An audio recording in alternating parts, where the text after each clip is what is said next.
ചെരുപ്പ് ഉപയോഗിക്കത്തില്ല. എനിക്കിപ്പോൾ 90 വയസ്സാണ്. ഞാൻ ഇതുവരെയും ചെരുപ്പ് ഉപയോഗിച്ചിട്ടില്ലാത്ത വ്യക്തിയാണ്. ചെരുപ്പ് ഞാൻ ഉപയോഗിച്ചിട്ടേ ഇല്ല. തിരുവാഭരണ ഭേദം അടങ്ങുന്ന ഒരു പെട്ടി മാത്രമേ ഉള്ളൂ 18ാം പടി കയറി ശ്രീകോലി കൊണ്ടു കൊടുക്കുന്നത്. ബാക്കി കാളഹം ആടാനുള്ള തങ്കക്കുടം കൊണ്ടുപോകുന്ന പെട്ടിയും അവിടെ എഴുന്നള്ളത്തിന് ആനയ്ക്കുള്ള തലയെക്കെട്ടും അങ്കിയും തലപ്പാറയുടെയും കൊടിയിറങ്ങുന്ന ഒരു പെട്ടിയുണ്ട്. അത് രണ്ടും മാളികപ്പുറത്തോട്ടാണ് പോകുന്നത്. മണിമണ്ഡപത്തിലാണ്. മണിമണ്ഡപത്തിലല്ല, അതിൻ്റെ അടുത്താണ് കൊണ്ടുവയ്ക്കുന്നത്. മണിമണ്ഡപത്തിൽ കൊണ്ടുവയ്ക്കാനുള്ള ഇടമില്ല.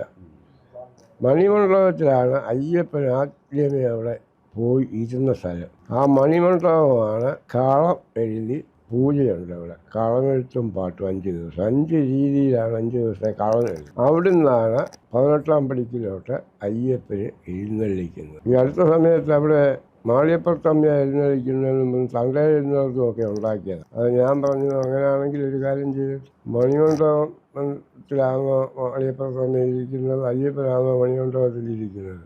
ഇവിടെ കളമെഴുതുന്നത് അയ്യപ്പൻ്റെ ആണോ മാളികപ്പുറത്തമ്മയുടെയാണോ? മാളികപ്പുറത്തമ്മയുടെ ക്ഷേത്രത്തിൽ നിന്നല്ലല്ലോ എഴുന്നള്ളിക്കുന്നത്, മണിമണ്ഡപത്തിൽ നിന്നില്ല. അതുകൊണ്ട് ഇവിടെ അയ്യപ്പനാണ് എഴുന്നള്ളിക്കുന്നത്. മാളികപ്പുറത്തമ്മ അല്ലാന്ന് ഞാൻ അവിടെ വാദിച്ചിട്ടുള്ളതാണ്.